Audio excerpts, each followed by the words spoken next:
Well, first, I'd like to thank dear Debbie for her suggestion of this topic for today.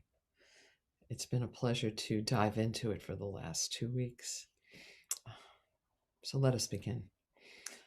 Welcome to 2021, a year we have been all waiting for. Can I get a yes from all of you? A head nodded, a hand waved.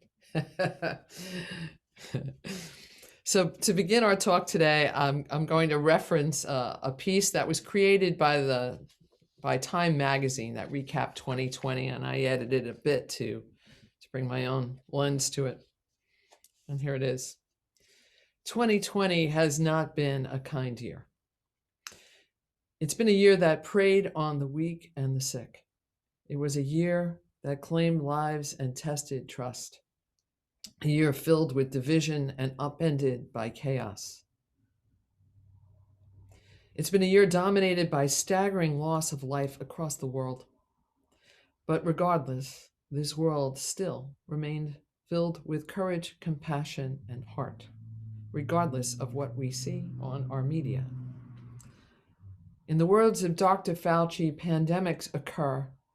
They always occurred, and it would be really a shame if we don't learn from what we've just been through. Amidst tragedy, despite resistance, despite pushback, we persisted to put others before us. This is a world of persistence, a world propelled by the belief that overcoming the impossible is in fact a possibility.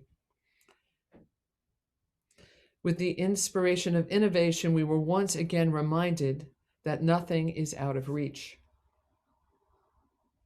And faced with the kind of viral enemy the world hasn't known for generations, we witnessed every day the true meaning of what it is to be a hero all around us. Society reckoned with racism, inequality, and injustice. And we took to the streets in numbers to show our outrage and support in ways that have not been seen since the 1960s. And then we used our ballots to make our voices heard. And we broke down the barriers by electing Joe Biden and Kamala Harris, the first female woman of color Vice President of the United States. Yes. As a UU congregation, much of our focus is to work towards a future built on unity, a future that will deliver long overdue equality. Our work is to co-create a tomorrow galvanized to tackle the great challenges that surround us. 2020 upended norms and our understanding of normal. It was a year no one could predict.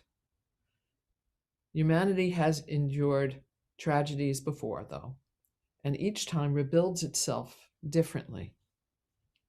My beloved teacher, Reverend Susan Turchin, shared the following statement with me at one point where I felt very disrupted in my life. And she said, "For a new seed to take root, the soil must be tilled. For a new seed to take root, the soil must be tilled. And there needs to be disruption for newness to occur." 2020 has been a time of disruption throughout the globe. So may this also be a time where we plant new seeds of change and equality in a country and planet that is starving for it. So I ask you all, how will we as elders impact the year to come in our own personal lives and in the world around us? The beginning of a year is an opportunity to consider how we perceive ourselves. Many of us in this congregation are of a certain age that may be considered mature or maybe a little older. At least I consider myself that. So today, I invite us to ask questions like this one. What are our gifts of being older? What are they for you? What might we want to do with these gifts of being older? How do we move from being older to an elder? Or another term might be, how do we move from aging to saging? The sage is an elder of a community who has demonstrated and embraced the wisdom they've accumulated through their lifetime. Sages are often mentors, advisors, or resources of courage or compassion or inspiration. A sage may be a storyteller who shares the narratives of their ancestors, or one who embraces and gives reverence to those who have come before them. People are living much longer and much healthier and more active lives. We know so much more about the healthy aspects of aging, and we have this new gift that we have never had before in humanity. The gift of an elder's life. The mature years of human life is a natural time for spiritual inquiry. Aging in itself can be a spiritual practice. A definition of spiritual practice can be simple and universal. A spiritual practice is paying close attention to the things that really matter. Sometimes it could be through meditation or prayer. It could be through internal inquiry or a mindfulness practice. But in every case, though, what the practice is pointing to are the things that matter universally to everyone as human beings. The lifelong search for meaning and purpose is spiritual practice. But often in our younger years, we have little attention available for spiritual practice. Our life is filled with responsibilities, whether it's developing our sense of self and who we are, or choosing our career path, or focus on how we will educate ourselves and what that will look like, to building relationships, raising families, caring for our elders. There's often less time for the deeper spiritual exploration of the contemplative experience that may be readily available for us in mature years. There's something inside of us that knows how to be an elder, that wants to be an elder, that wants to tell our story to another generation, to share with the world what we've gathered and what we have come to know. Something is compelling us as human beings to do that, but we are challenged, especially in this specifically, I'm going to say, not especially, specifically, by Western culture today that is youth-oriented and based often in instant gratification. It doesn't commonly provide an invitation and space for elders. So we need to create that space, our own, for this. The following is a statement shared by Margaret Crun, who is the founder of the Grey Panthers. Being an elder of a tribe is awesome, demanding, and exhilarating. Elders have a perfect purpose for living that's stronger than any physical disability that might possibly slow them down.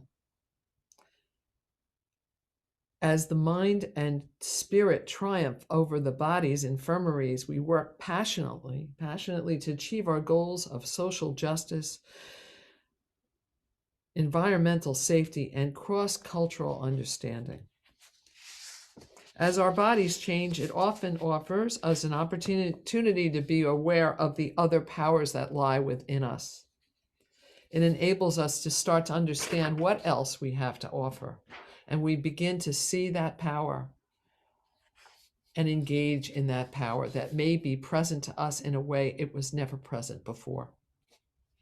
I asked a couple of people what they think of their gifts of aging. And one of those is my brother, who happens to be on here, Lionel. And I hope I shared this correctly, Lionel. My brother Lionel, by the way, is the founder of the Happiness Club, which is a 20-year old, is now 20 years in existence. It's an international organization that supports happiness and ways out of suffering in this world. And so I said, Lionel, it's a Lionel who's 75 years young. Hey, so what do you think are the gifts of aging? And he said, well, that's easy. When you're young, you're concerned about what people think about you. He said, when you're older, you don't give a blank. You can fill in the blank. He goes on to say detachment. Detachment is what he's talking about. He shared that he identifies as an American Zen practitioner. And it's natural not to be like a teenager as you grow older who is so concerned about what other people think. As we grow older, you realize that it's how we respond to it all that matters. It's not what's outside us, it's what's inside us. Fitting in loses importance, and being your authentic self becomes what's important. How'd I do, Lionel? Thumbs up? Yeah, thanks. Some time ago, I read a book by Elizabeth Kubler-Ross, who I love, and it was titled Life Lessons. And she shares the stories of people that are at the end stages of their life. And one of the questions that comes up in this book are what might be people's regrets. And the most common regret that people had throughout this book is not having lived a life authentic to who they are. Authenticity seems to many to be the most important thing.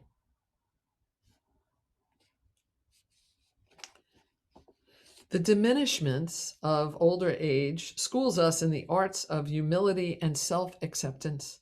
Because we can't rely on our former attainments of strength, physical strength, we must search more deeply within ourselves for a fund of inner strength and wisdom. Increased reflection and contemplation in elderhood, as taught by the world's mystical traditions, are invaluable in helping us to befriend our hidden depths. Those are by a mystic named Sister Anne, those words. And it's also known that in research that's been done on happiness, that people that live longer are actually happier as they age.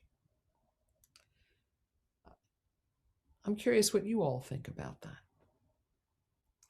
I find this to be true for myself. I am much happier now than I've been much of my life, and I'm much more at peace.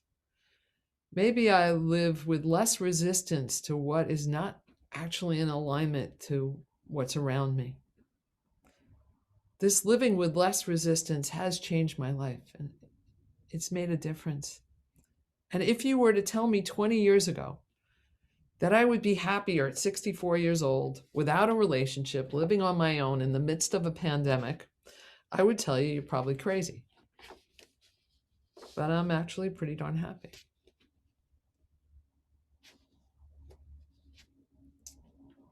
Several years ago, I went to Spain to walk a pilgrimage called the Camino de Santiago.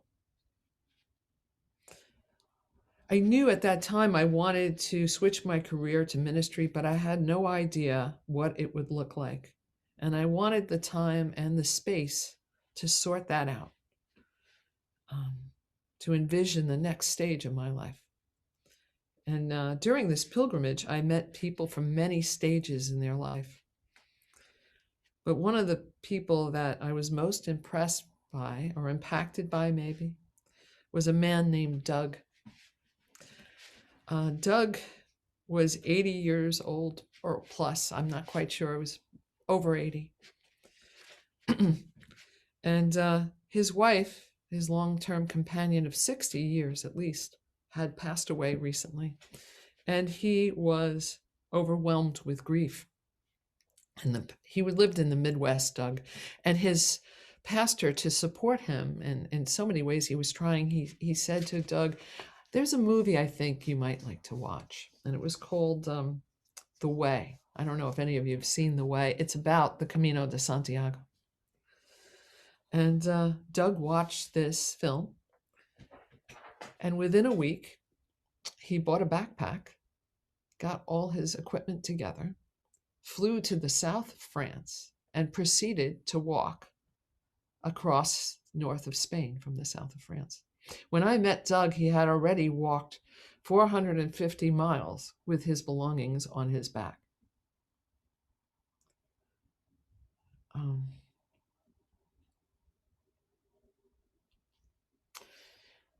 I met many elders like Doug that were 20 plus years older than I was. Many who were carrying much more than I could ever carry, all sharing just who they were with the souls around them.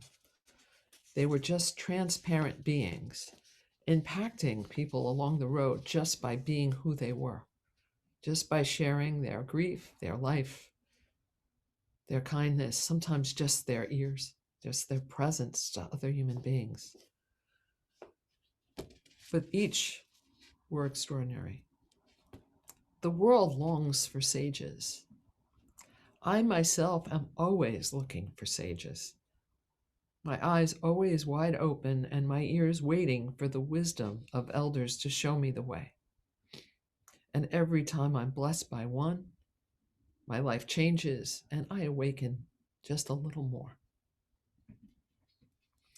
As we move into the elder space of our lives, we can discover that we ourselves are the gift we have been waiting for. We are the gift. We are the unique gift of who we are and the lives we've lived. And whatever way we connect to others, we share it. Surprisingly, it is the realm of death that makes our choices meaningful. It is the reality of sorrow that makes joy precious. The miracle of presence, of persistence of, it's the presence of evil that makes love and generosity an everyday miracle. We can live our days unconscious as clams, or we could choose to claim the powerful gift of this awareness, of the gift that's within us. We could decide to wake up to find meaning in discovering who we are and how we're connected. In 2012, I attended a conference to hear the Dalai Lama speak, and there were many statements he shared that just struck me and stayed with me. But this one was very impactful. And he said the following. He said, the ones who will save this planet, the ones who will make the change that need to happen, that will need to happen and will happen, will not be us older ones. It will be the people in their 40s and younger. He said, though, our job and our call is to mentor them. Our job is to be the elders, to shepherd them into the work that needs to be done on this planet. So I leave you, friends, with these questions. What do you feel you have to share with others? What might be your gifts? It could be your wisdom. It could be your art, your creativity, your activism, your spirituality. It could be your humor. It could be your sensibility or your kindness. It could be your experiences. It could be the stories of your ancestors. It could be how they came to this country or how you managed to arrive here. Or it could just be the wisdom to do something or to make a difference in the world. You are the elders, you are the sages that those around you have been waiting for. Let your light shine. Share your stories. Share your strength, courage, and wisdom. You are the gift. please make sure you share it. May it be so. If you like this video, please like us on YouTube, subscribe to our YouTube channel, and click on the bell to be notified whenever we post a new video.